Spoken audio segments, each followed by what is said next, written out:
Hello everyone, once again welcome to my YouTube channel Reaction Mechanism. I am Anand Mishra. Here you will get all about A to Z chemistry. So subscribe the channel and press the bell icon for latest video update. Thank you. God. In this video, we will discuss about the term Riemann-Tiemann reaction.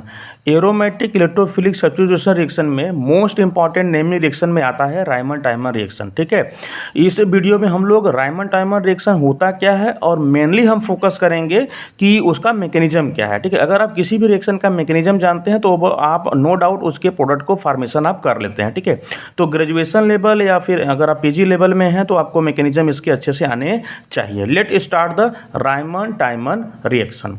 When phenol is treated with aqueous NaOH in presence of chloroform, then orthohydroxybenzaldehyde is formed. कह रहा है कि जब भी हम phenol का या phenol derivative का रिएक्शन कराएंगे किसके साथ, NaOH के साथ, किसके प्रेजेंस में, क्लोरोफॉर्म के प्रेजेंस में, तो हमें मिलेगा ऑर्थोहाइड्रोक्सीबेंजल्डिहाइड। मतलब कि फिनॉल का रिएक्शन कराना है, किसके साथ कराना है, NaOH के साथ, किसके प्रेजेंस में, क्लोरोफॉर्म के, तो हमें क्या मिलेगा, ऑर्थोहाइड्रोक्सीबेंजल्डिहाइड। मेनली देखिए यहाँ पर यही फोकस करना है कि इसमें मिलता है ऑर्थोहाइड्रोक्सीबेंजल्डिहाइड मेजर प्रोडक्ट में, जबकि आपको ऐसे पता है कि जनरली मिलना क्या चाहिए था, मेजर प्रोडक्ट में पैरा। ठीक है, लेकिन यहाँ मिलता है क्या, ऑर्थोहाइड्रोक्सीबेंजल्डिहाइड। जैसा कि हम देख सकते हैं कि when phenol is treated with NaOH in presence of chloroform, तो हमें देखिए यहाँ पर ऑर्थोहाइड्रोक्सीबेंजल्डिहाइड मेजर प्रोडक्ट में मिला हुआ है, माइनर प्रोडक्ट में हमको मिला है पैरा हाइड्रोक्सीबेंजल्डिहाइड। तो रायमन-टाइमन रिएक्शन एकदम कंफर्म हो गया कि फिनॉल का रिएक्शन कराएंगे किसके साथ, आपका यहाँ पर एक्वस NaOH के साथ, किसके प्रेजेंस में, क्लोरोफॉर्म, तो हमें क्या मिलेगा मेजर प्रोडक्ट में, ऑर्थोहाइड्रोक्सीबेंजल्डिहाइड। अब हम बात करते हैं कि इसका मैकेनिज्म कैसे है। ठीक है, वही मेन चीज़ है यहाँ पर। सबसे पहली बात यह है कि इसके मैकेनिज्म में आपको ये पता होना चाहिए कि in this reaction dichlorocarbene act as an electrophile. इसके रिएक्शन में जो हमारा क्लोरोफॉर्म लिया ना, उस क्लोरोफॉर्म से हमें क्या बनाना है, पहले डाइक्लोरोकार्बिन। ठीक है, जो कि रिएक्शन हमारा क्या होता है, बहुत तेज रिएक्शन कराएगा, ये हमारा रिएजेंट का काम करेगा, कैसा, इलेक्ट्रोफाइल की तरह। ठीक है, तो पहला काम क्या है कि डाइक्लोरोकार्बिन बनाना है। ठीक है, क्लोरोफॉर्म से। तो जैसा कि हम देख सकते हैं क्लोरोफॉर्म का जब हम NaOH के साथ रिएक्शन कराए होंगे, ठीक है, जो बेस लिए थे, तो क्लोरोफॉर्म का हाइड्रोक्सिल के साथ हम रिएक्शन कराएंगे तो हमारा वाटर और फिर यहाँ पर CCl3 बना। ठीक है, तो OCCl3 हमारा अनस्टेबल है, जिसके बाद फिर हमारा यहाँ पर एक Cl और निकलेगा।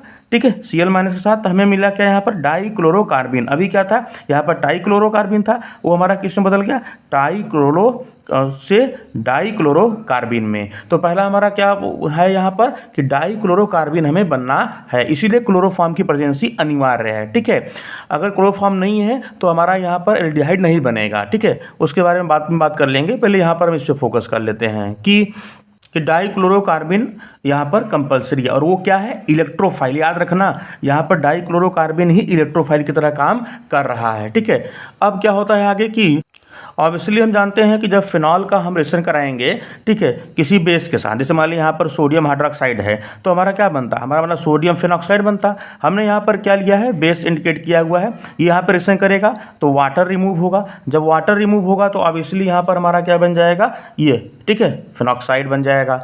ठीक है, जो हमारा फिनॉल से क्या बन गया, फिनॉक्साइड। फिनॉक्साइड ज़्यादा स्टेबल होता है इन कंपेरिजन टू फिनॉल, ये हम जानते हैं रेजोनेटिंग स्ट्रक्चर के थ्रू।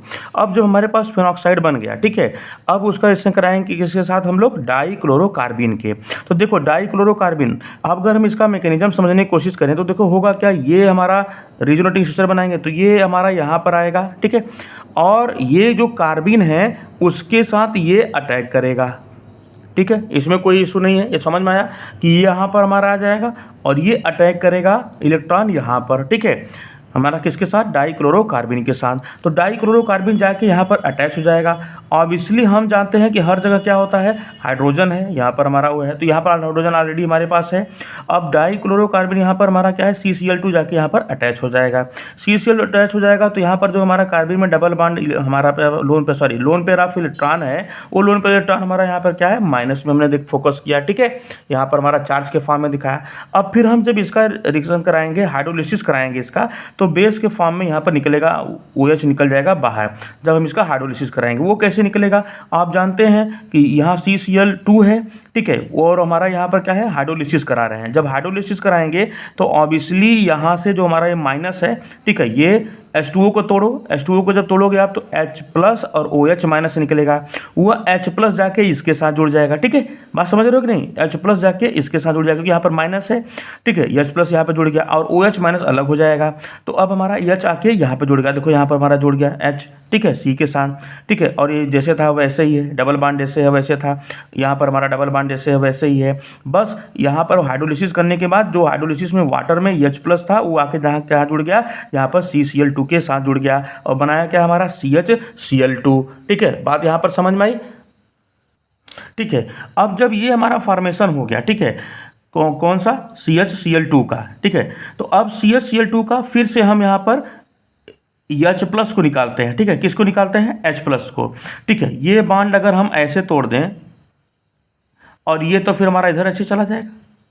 ठीक है, तो जब हमारा ये ऐसे चला जाएगा तो हमें क्या मिलेगा, फिर से यहाँ पर फिनॉक्साइड वाला फॉर्म बन जाएगा। ठीक है, फिनॉक्साइड फॉर्म के बनते टाइम ये बॉन्ड हमारा टूट गया, तो ये बॉन्ड टूटा तो ये बॉन्ड में बदल जाएगा यहाँ पर। ठीक है, हाइड्रोजन वाला यहाँ निकला ना प्रोटॉन के फॉर्म में, यहाँ निकल गया बाहर। जब प्रोटॉन के फॉर्म में निकल गया बाहर, ये मान लो बाहर निकल गया। ठीक है, तो ये बॉन्ड हमारा बचा, तो ये बॉन्ड हमारा यहाँ बन गया। क्लियर है, बात समझ में आई। अब हमारे पास देखो यहाँ पर C के साथ 2 क्लोरीन लगा है, एक क्लोरीन यहाँ पर, एक क्लोरीन यहाँ पर और यहाँ पर H। आप जानते हो कि क्लोरीन मोर इलेक्ट्रोनिगेटिव होता है इन कंपेरिजन टू कार्बन।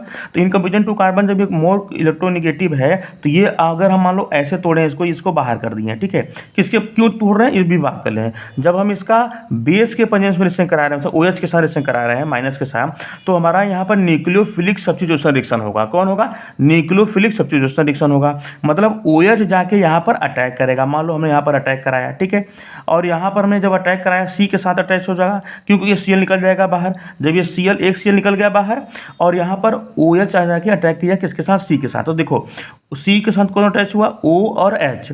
एक H बचा है ऑलरेडी पहले से था, एक Cl निकल गया बाहर तो एक Cl बचा। बात समझ में आई कि नहीं इतना पर। ठीक है, तो हमने क्या किया, यहाँ हम इस स्टेप पे हमने क्या किया, न्यूक्लियोफिलिक सब्स्टिट्यूशन रिएक्शन जिसमें OH हमारा अटैक हुआ। ठीक है, क्लियर हुआ। अब जब हमारे पास ये फॉर्मेशन हो गया, ठीक है, अल्फा 1,1 डाइक्लोरो यहाँ पर हाइड्रीन का फॉर्मेशन हुआ। ठीक है, इसको हम क्या बोलेंगे, क्लोरोहाइड्रीन। ठीक है, अब क्लोरोहाइड्रीन में क्या होगा, यहाँ पर फिर से वही प्रोसेस होगा। यहाँ पर हमारा प्रोटॉन का निकलना होगा। ये मान लो हमने इसको तोड़ दिया बॉन्ड H को, H निकल गया। अब जब ये डबल बॉन्ड बनेगा फिर हम क्या कर सकते हैं, क्लोरीन को भी रिमूव करा सकते हैं। ठीक है, क्लोरीन को भी रिमूव करा दिए। ठीक है, जब क्लोरीन को रिमूव करा दिया, यहाँ पर क्लोरीन निकल गया, यहाँ पर H निकला, H से निकल के बाहर हो जाएगा। ठीक है, जब HCl बन के निकल जाएगा बाहर तो बचेगा क्या, यहाँ पर डबल बॉन्ड हो जाएगा, यहाँ पर H बचेगा और ये Cl निकल जाएगा बाहर। ठीक है, तो जब ये Cl बाहर निकल गया, यहाँ से H निकल गया और बचा गया हमारे पास C डबल बॉन्ड O और H बचा। ठीक है, और ये हमारा जैसे था वैसे ही है। क्लियर हुआ, बात समझ में आई यहाँ पर, आराम से एकदम क्लियर है इसका मैकेनिज्म। अब जब हम अच्छे से जानते हैं यहाँ पर हमारा क्या है, फिनॉक्साइड है। ठीक है, अब फिनॉक्साइड का हम हाइड्रोलिसिस कर देंगे एसिडिक मीडियम में। जैसे ही हम हाइड्रोलिसिस किए, हम अब ऑब्वियसली जानते हैं कि यहाँ पर क्या आ जाएगा, फिनॉक्साइड से हमारा फिनॉल बन जाएगा, OH आ जाएगा। ठीक है, यहाँ पर और हमारा यहाँ C डबल बॉन्ड OH पहले से प्रेजेंट है ही। तो कहने का मतलब है कि मैकेनिज्म एकदम ईजी होता है इसका, आपको बस प्रोसेस पता होनी चाहिए। और हमारा यहाँ पर क्या बन गया, आर्थो हाइड्रोक्सी बेंजल्डिहाइड, जो कि हमारा रायमंड टाइमन का रिएक्शन है। आप ऑब्वियसली आपको यहाँ पर समझ में आ गया होगा। अगर थोड़ा सा भी आपको यहाँ पर अच्छा लगा हो तो प्लीज़ चैनल को सब्सक्राइब करिए, मुझे सपोर्ट करिए, मैं और अच्छा वीडियो बनाऊं। अच्छा, एक चीज़ और यहाँ पर मैं आपको बता दूं कि अगर मान लीजिए ऑलरेडी फिनॉल में आर्थो पोजीशन पे कुछ अटैच है, पहले से कोई ग्रुप ऑक्यूपाइड है, तब क्या होगा, तब पैरा को यहाँ पर हमारा फॉर्मेशन होगा। जिसे देख लेते हैं कि जैसे मैंने बोला आपसे कि इन रायमंड टाइमन रिएक्शन, इसको नोट डाउन करिएगा। ठीक है, कई बार ऐसा क्वेश्चन बन जाएगा। Raymond टाइमन reaction the ortho isomer predominate, हम अच्छे से जानते हैं कि आर्थो ही बनता है। But if ortho position is already occupied then the formulation कहाँ आकर होगा, फॉर्मुलेशन होगा पैरा पोजीशन पे। कहाँ होगा, पैरा पोजीशन। जैसे आप यहाँ पर देख सकते हैं कि ऑलरेडी हमारा पर यहाँ पर OCH3 ग्रुप ऑक्यूपाइड है, कहाँ पर, आर्थो पोजीशन पे। फिर हम रिएक्शन करा रहे हैं उसका किसके साथ, क्लोरो फॉर्म के प्रेजेंस में NaOH के साथ रिएक्शन करा रहे हैं, तो वो हमारा आर्थो पे तो हमारा जाएगा नहीं, वो कहाँ जाएगा, पैरा पे। इस बात को भी आप याद रखिएगा। अगर आपको वीडियो अच्छा लगा हो, ठीक है, आपको यूजफुल लगा हो, तो आप प्लीज़ चैनल को सब्सक्राइब करिएगा। ठीक है, वीडियो को लाइक करिएगा और बताइएगा कि आपको किस टॉपिक पे वीडियो चाहिए। God bless you, thank you.